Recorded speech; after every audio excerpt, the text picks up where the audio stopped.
incluye, ¿no? Bueno, este señor hace ya bastantes años, creo que fue alrededor del 2007 cuando empezó a sacar a la luz sus libros.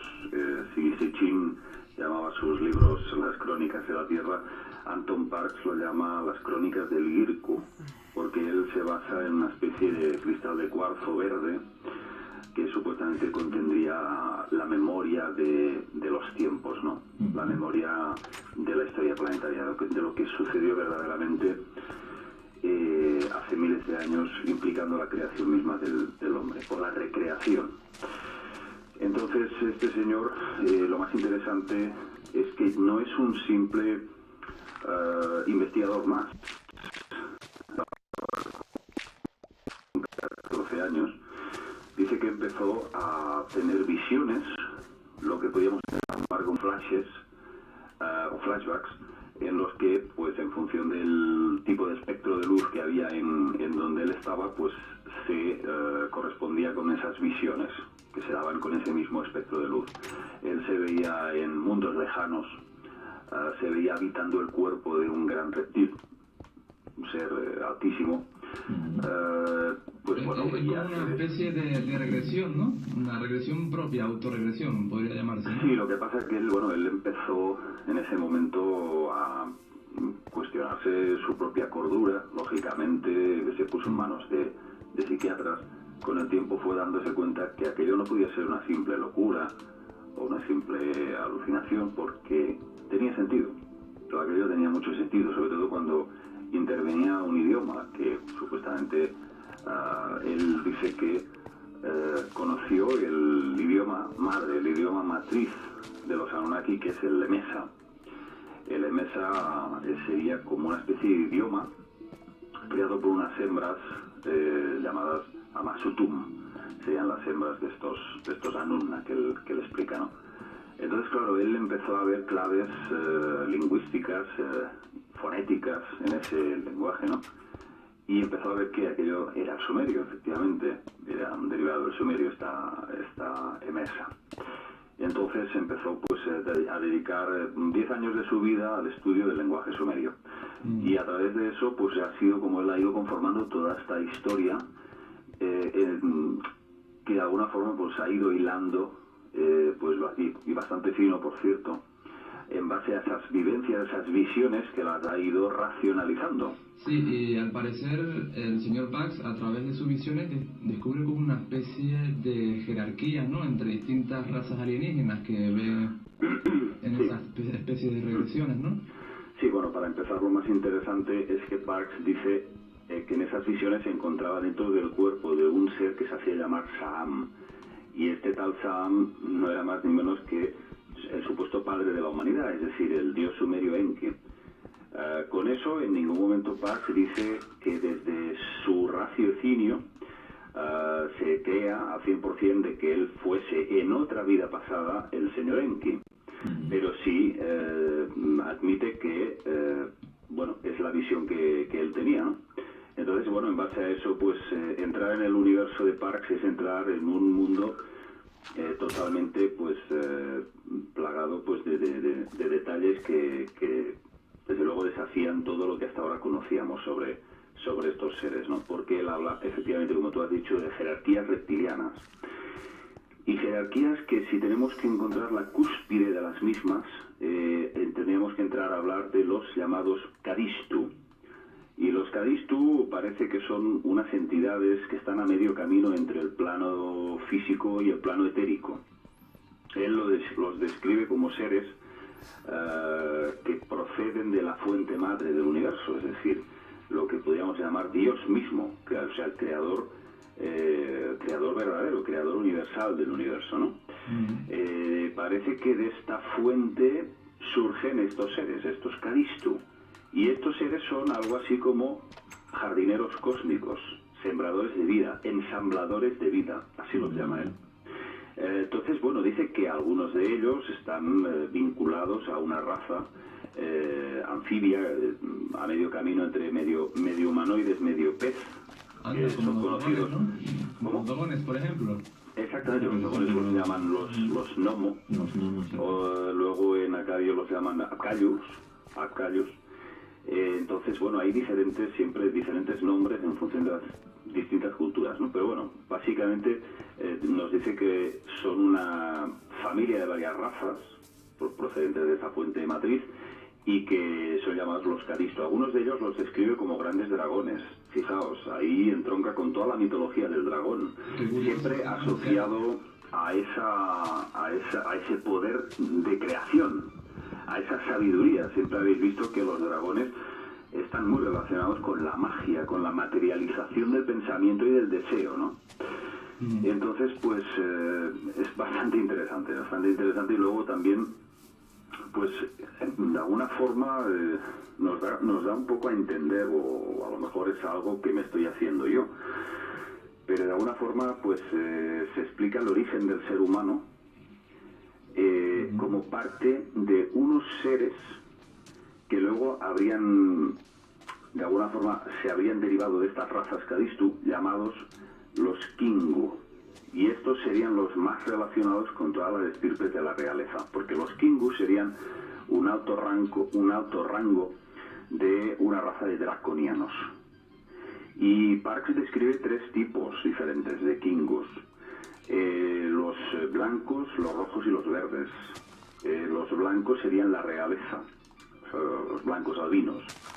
Esto dice que son los más altos, los que tienen más estatura. Claro, imagínate que estos seres son más altos que los Anunna, o sea, los Anunnaki que nosotros hemos estado hablando. Si los Anunnaki ya medían entre 3 y 6 metros de altura, pues la verdad, los Kingu, pues auténticos jabatos, ¿no? Cuando hablaba de su color, ¿se refería a su color físico o a algún tipo de vestimenta? No. Él habla de color en la piel. O sea que los albinos, estos Kingu albinos, él los llama los Kingu Babar. Y luego los verdes serían la gente común, el pueblo llano, por decirlo de alguna forma. A mí me recuerda a las divisiones que hay entre nosotros los humanos, ¿no? Entre unos de color, otros blancos, otros algo parecido. Pues sí, luego destaca los Kingu rojos, que estos serían los guerreros. Bueno, pues él luego dice que estos, a su vez, los Kingu, crearon a los Usungal. Y estos Usungal crean a los Anunna, y los crean como una especie de raza guerrera.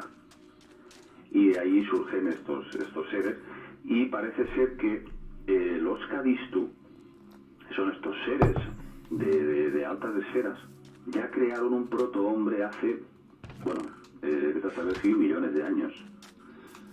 Un protohombre al que llama el Namlu original.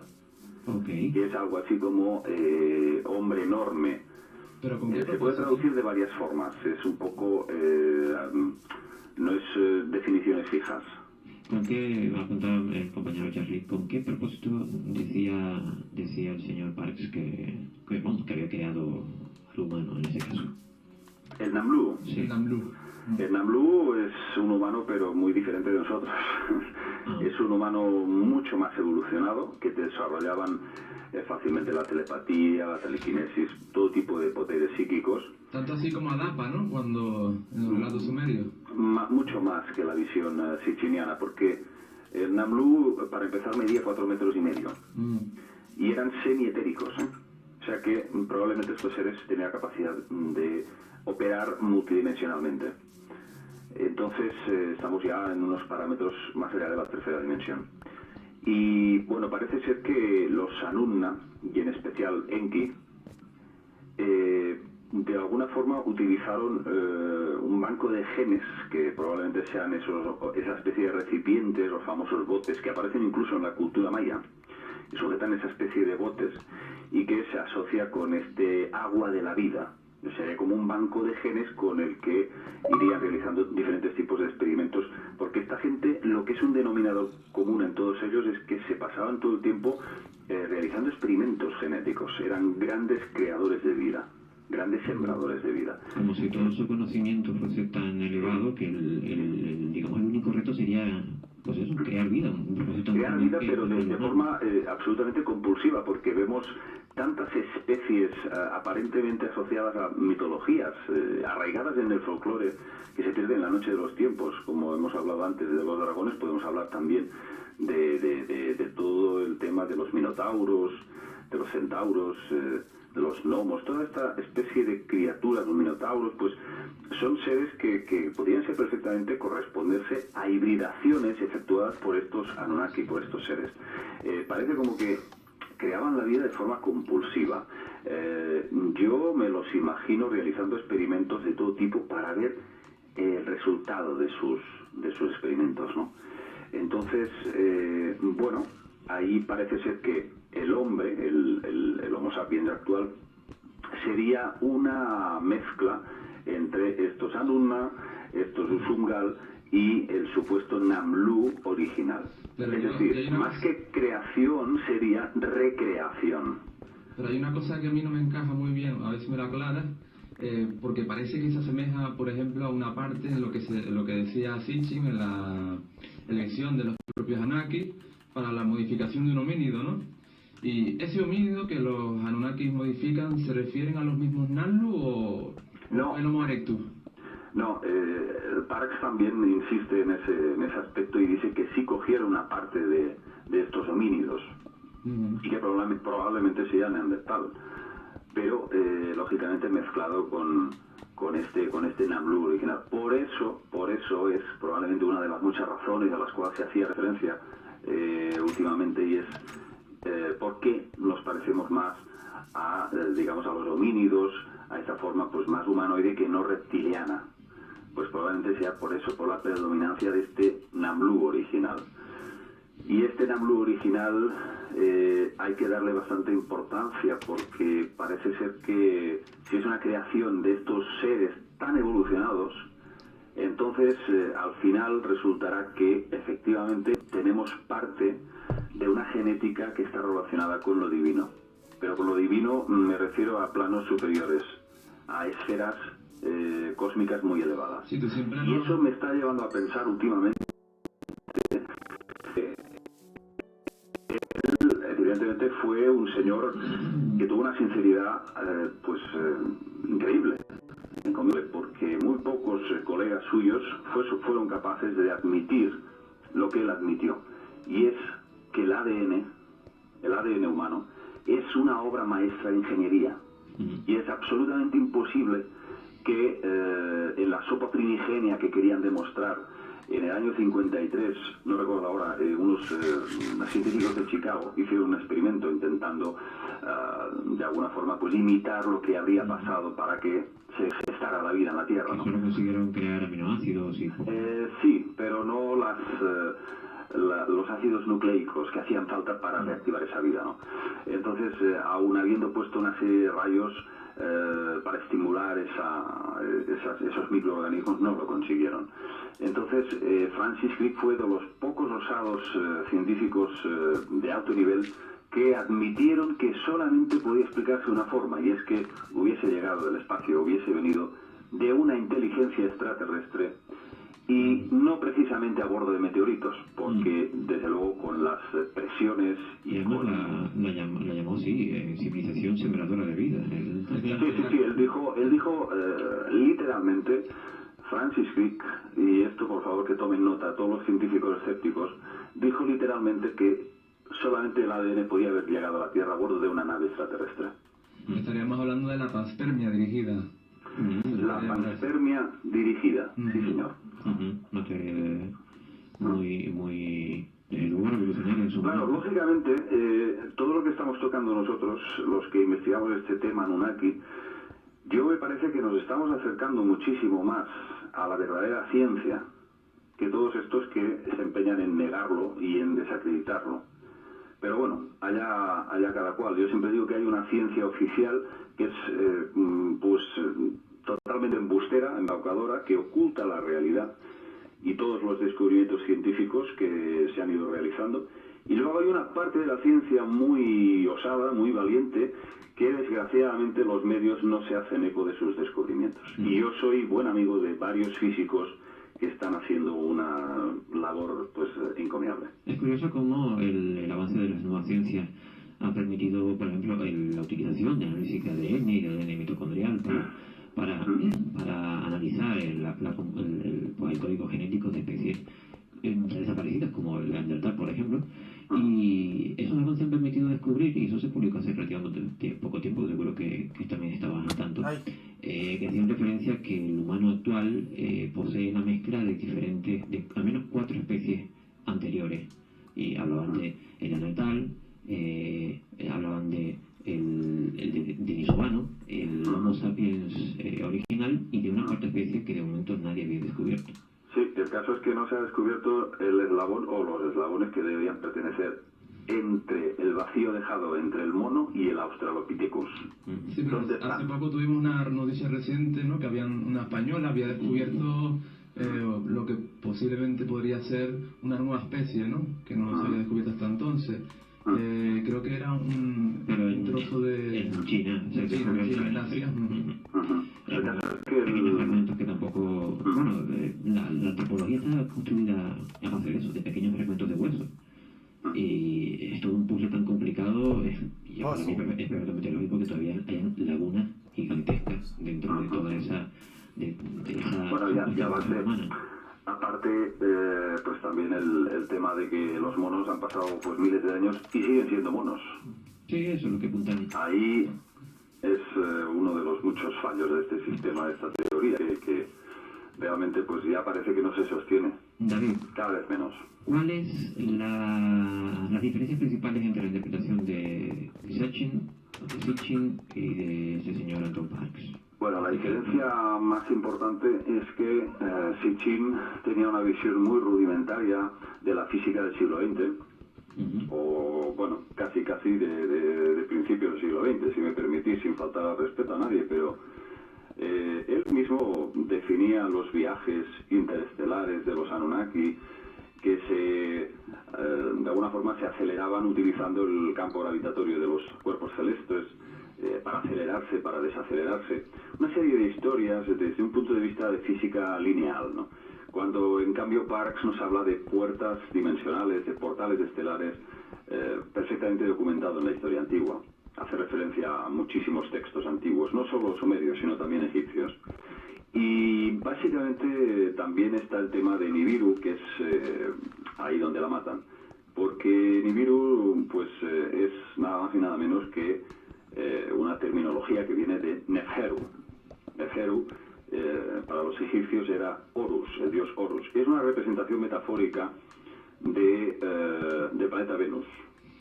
El planeta Venus, que parece que era un satélite, una luna, de un planeta mayor llamado Mulge, que había explosionado hace pues millones de años.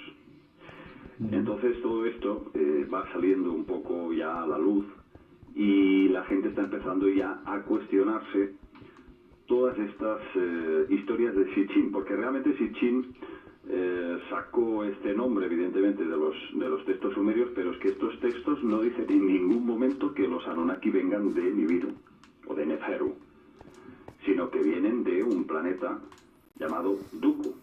Claro, ¿y dónde se encuentra ese planeta? Y Dooku parece que es un planeta que orbita alrededor de la estrella Maya, que es la cuarta estrella más brillante después de Alcione, dentro de lo que es la constelación de las Pléyades. Y bueno, lo describe como un planeta que no tiene noche, que está iluminado permanentemente por un montón de soles, un planeta bastante cálido, sin nubes, verdoso, lo describe como un planeta verdoso. Y claro, ¿todo esto cómo lo sabe? Bueno, pues caramba, ahí está un poco esa parte un poco más intangible, que son sus propias vivencias personales. Claro, ahí está el tema. Hay una parte que sí que se nota que Anton Parks tiene una documentación muy bien apoyada por sus amplios conocimientos en el lenguaje sumerio y deducciones que a mí me parecen extremadamente coherentes. Pero, lógicamente, no podemos por ahora poner la mano en el fuego y decir, sí, esto es así al 100%. Además, él ha tenido la delicadeza de hacerlo como novela. Por ejemplo, pues en el libro, pues El secreto de las estrellas oscuras, pues está todo novelado. Pero al novelizarlo, ¿no crees que le haya podido añadir algo? Es probable. Claro, es probable. Él al principio del libro ya advierte que hay una parte, pues lógicamente, más lírica, más artística. Sin embargo, él te dice que observes bien a pie de página las diferentes numeraciones que va haciendo de cada definición, ¿no? Y entonces, bueno, hay una parte importante de experiencias personales suyas que no dejan de ser interesantes y que yo en ese aspecto lo encuadraría un poco en la línea de Alex Collier. He contactado a Alex Collier, aunque Alex Collier no fue un erudito de la investigación. Él sí se ha basado exclusivamente en lo que estos andromedanos le han contado. Aunque en su caso es más bien una especie de recuerdo propio, más que una comunicación, como aluden algunos contactados. Sí, y lógicamente parece que tenga algo que ver con la reencarnación, pero el propio Parkes no sabe aún a día de hoy, de una forma racional. Él dice que no sabe si es que era Enki, o era un fragmento del alma de Enki, o incluso postula la posibilidad de que fuese como una especie de interfase de información de datos que se le habría filtrado a través del Girku, esa especie de cristal de cuarzo verde. David, ¿podrías explicarnos quién es Enki para la gente que no lo sepa, porque para que se sitúe un poquito, ¿no? Porque es una figura clave, ¿no?, en toda esta historia. Hombre, totalmente. Yo diría que es el Anunnaki por excelencia. O sea, si tenemos que destacar un Anunnaki dentro de esta historia, pues es Enki, ¿no? Enki inicialmente era conocido como Ea, el señor de las aguas, hasta que obtiene el título de Enki, que es el señor de la tierra. Y este señor, este ser, está relacionado con todo el tema de la creación del hombre. Habría sido uno de los Anunnakis que habrían, junto con una diosa conocida como Mamitu, habrían sido los implicados en este proceso de la creación humana. Enki habría sido un ser, para Sitchin era hermano de Enlil, y ambos eran hijos del dios Anu, o An, significa cielo. Pero para Parkes, este tal An era un reptiliano de la raza de los Usungal y que habría creado a Enki. Lo habría creado como una raza guerrera y además lo describe como un ser asexuado, o sea, un ser que nace sin sexo y que más adelante se le adosa un pene. Eso es lo que cuenta Parkes en sus libros. ¿De forma quirúrgica? ¿Cómo? ¿De forma quirúrgica? Sí, un pene fabricado expresamente para tener relaciones sexuales, lógicamente. Eso es lo que cuenta Parkes. Curioso. Sí, cosas realmente alucinantes, pero lógicamente, claro, si estamos tratando con entidades con unos conocimientos en ingeniería, en genética, en biología, pues ¿por qué no? Sí, además está esa especie de prejuicio y historia que tenemos los humanos actuales, para ellos no tendría ni siquiera sentido.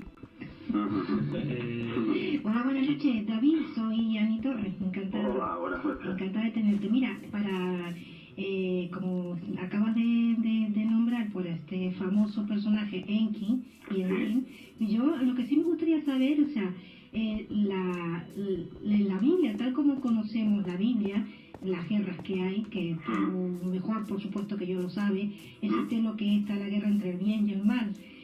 ¿Se podría decir que, o se debiera más o menos, a estas dos identidades que tú acabas de nombrar, que la Biblia se haya hecho eco de ellas? ¿Serán estas dos entidades parte de lo que nombra la Biblia? Sí, esto es algo que hace mucho tiempo que, con la ayuda de muchos otros investigadores, no he sido yo solo, y tengo que destacar al ecuatoriano David Kanga, que es un gran experto en la Biblia, pues bueno, hemos ido de alguna forma descubriendo realidades bastante incómodas, sobre todo a nivel religioso, o para las mentes más religiosas. Lo primero que hemos descubierto es que en la Biblia lo que se ha hecho es invertir los roles del bien y del mal. Evidentemente, si las facciones que ostentan el poder, que de alguna forma pues tienen el trono cogido, y son las que dictan las normas del juego y por lo tanto escriben la historia, no son vencedores. Exactamente. Estos serán los buenos siempre. Estos no van a ser los malos. Y aquí lo que ha ocurrido es que hubo una usurpación de poder. Es decir,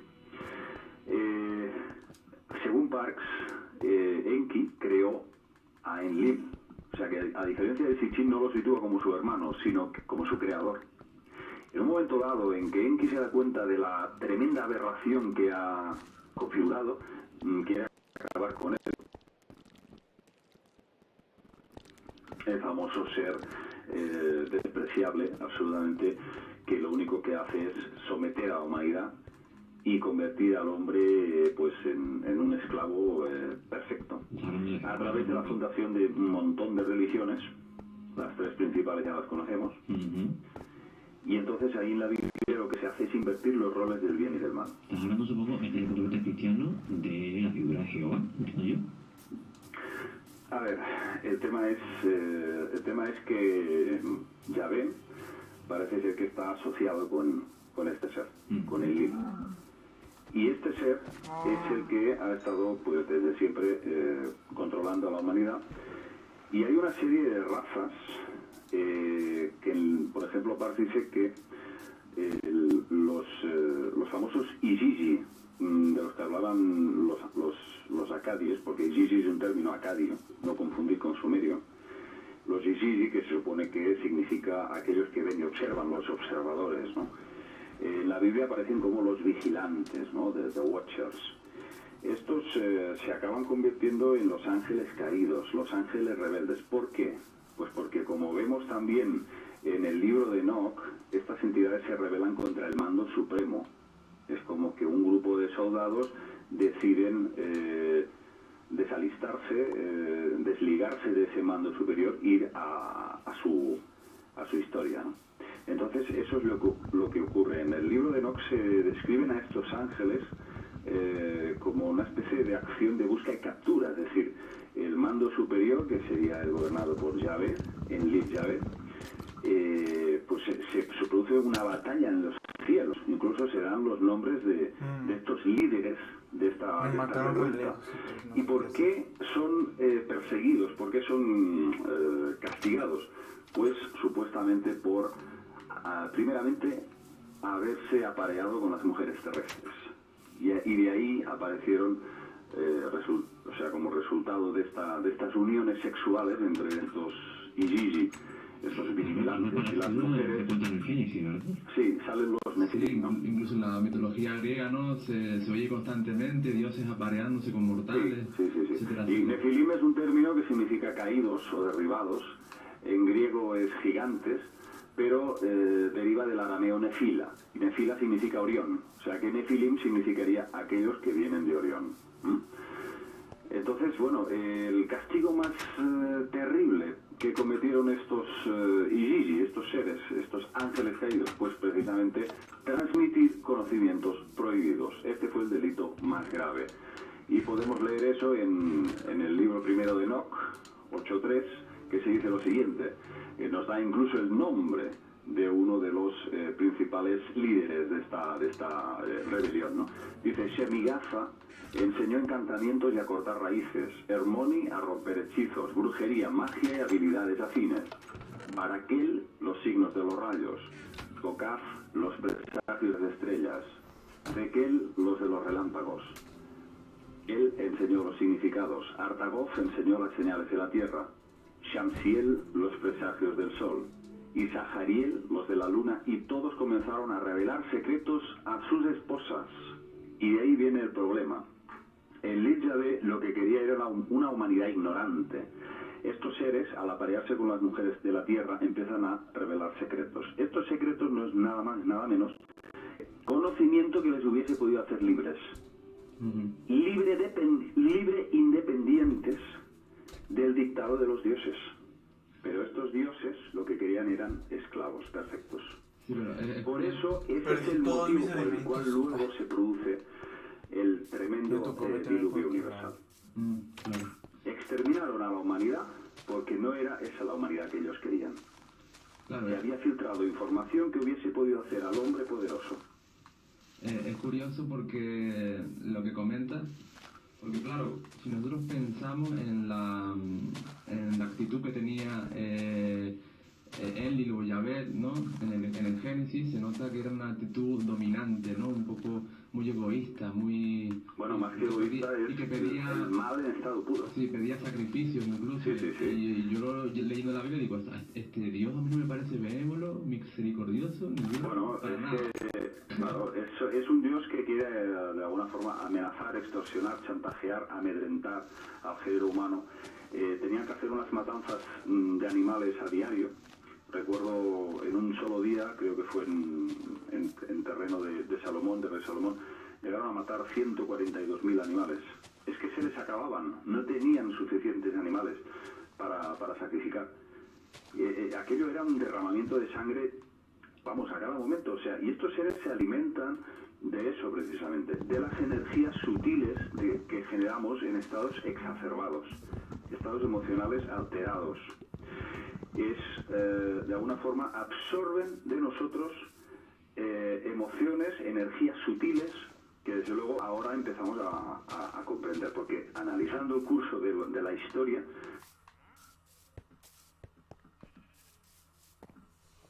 ¿Se trabó? ¿Qué pasó? Se trabó. Vamos viendo que siempre hemos escrito la historia con sangre, con guerras, con enfrentamientos, y siempre con religiones muy diversas para causar el mayor daño posible entre nosotros. Y muchas religiones con muchas culturas, como decir así, algunas que son religiones mágicas, siempre tenían algún tipo de deidad que lo único que reclamaba era miel y sangre.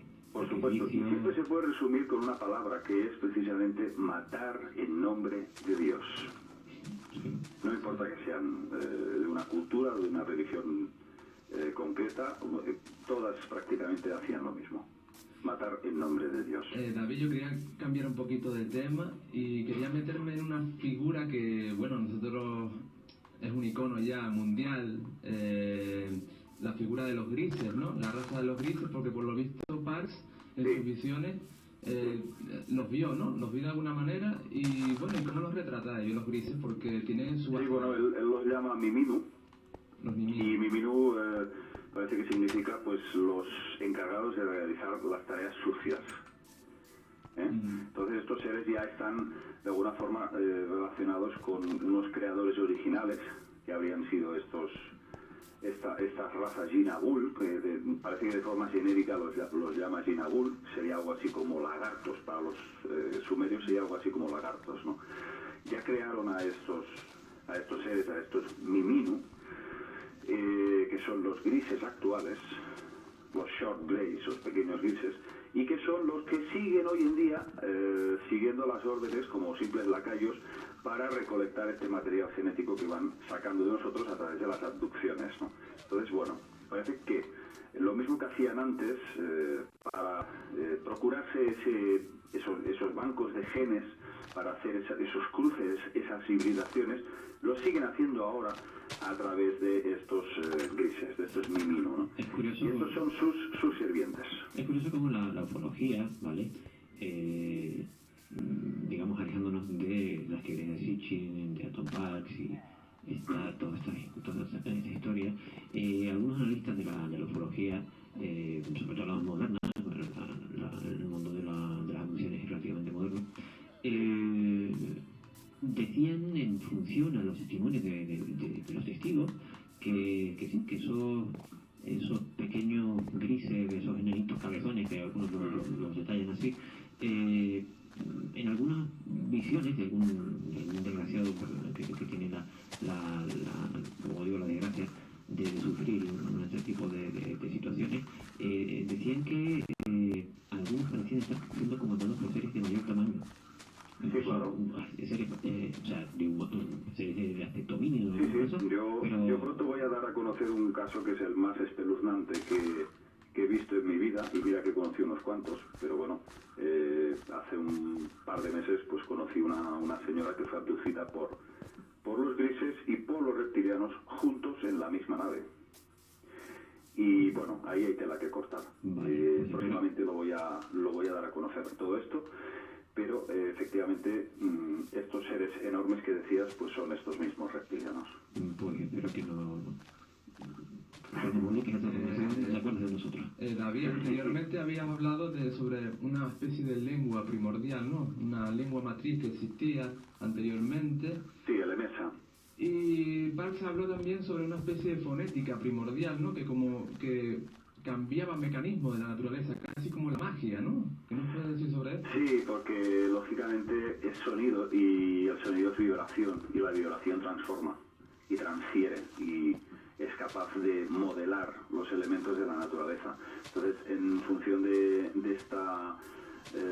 este lenguaje madre, que ellos evidentemente, imagínate, no sabemos prácticamente nada de estos seres, a lo mejor hace millones y trillones de años, que lógicamente son culturas avanzadísimas, ¿no? ¿Qué no van a saber ellos, no? Entonces, lógicamente, ya solamente viendo la cultura sumeria como emerge, que pues se supone que ahí no hay ningún eslabón, ningún signo intermedio que se pueda ver progresivamente cómo ha ido surgiendo ese conocimiento.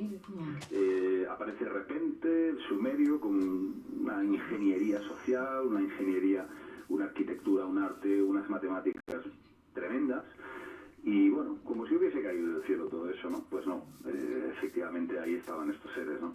Entonces, claro, todo lo que deriva de la magia, las ciencias herméticas, todo eso procede de ellos. Y se puede utilizar para bien o se puede utilizar para mal. Yo no sé hasta qué punto el poder del encantamiento a través de la vocalización de ciertas palabras puede, digamos, causar efectos, ¿no? Pero me parece que va bastante en esa línea. Va bastante en esa línea. Y me parece que también va muy relacionado, si os recordáis, de los indios americanos, ¿no? Que pues cantando consiguen que lloviera, ¿no? Sí, es verdad. Eso. Entonces, bueno, ahí hay una serie de cánticos, también creo que hay en... Los tambores también, no nos olvidemos de ellos. Exactamente, hay muchísimos rituales en los ritos ceremoniales. Sí, son rituales ancestrales en un montón de pueblos. Creo que en Nepal también se practican. Bueno, todo eso quizás tenga su origen en estas entidades. Oye, y ya trajeron David, antes que se nos termine el tiempo, quiero hacerte una de las preguntas que todo lo que estamos aquí en la mesa nos lo estamos pensando, ¿no? Tú, en concreto, ¿tú has tenido algún tipo de experiencia personal tuya que reafirme tu argumento o las convicciones tuyas? Bueno, yo he tenido pequeñas reminiscencias de lo que son fenómenos de presencias, de alguna vez visiones de entidades, pero siempre me ha pasado de noche. Es decir, yo no puedo decir que estando aquí, como estoy ahora aquí hablando con vosotros, haya visto algo o haya oído algo. Ha sido siempre en ese estado de duerme-vela. Cuando estás ahí en la cama, estás medio dormido, entonces abres los ojos en plena noche y sientes o ves cosas bastante extrañas. Entonces me han pasado bastantes cosas a lo largo de mi vida. Por ejemplo, yo no puedo dormir con la luz apagada, porque si lo hago, como digo siempre, vienen a por mí. Entonces, Vaya, qué curioso, ¿eh? Sí, yo es que hace Pero no es por miedo, ¿no? volví a intentarlo, porque lo vuelvo a intentar a cabo del tiempo, y cada vez que vuelvo otra vez a quedarme a oscuras, pues me siento que me atacan, efectivamente. ¿Pero te dicen algo o tú sientes la presencia, te toca? No, noto normalmente una presión en el pecho, noto una presencia siniestra. ¿Esto te suele pasar en sueños lúcidos? A veces han sido sueños y muchas veces no han sido sueños, sino que me he despertado y me he encontrado una sombra que me estaba atenazando, sí. Vaya. Más de una ocasión todo esto, sí. Y sobre este tema también, por lo visto han habido testimonios, ¿no?, de encuentros con entidades de apariencia reptil, pero claro, sí. ¿Por qué a estas personas que son sencillas, que no son famosas, no tienen que no tienen por qué verlas, y sin embargo las ven cuando supuestamente trabajan en otro plano? Vale, aquí hay dos cosas. Una, la genética que uno lleva, que desconoce totalmente. Ahí está el tema, es decir, estos seres, estas entidades se sienten a veces atraídas por una cierta afinidad energética con el ADN que uno es portador. O sea, que no lo hace de manera aleatoria, en teoría.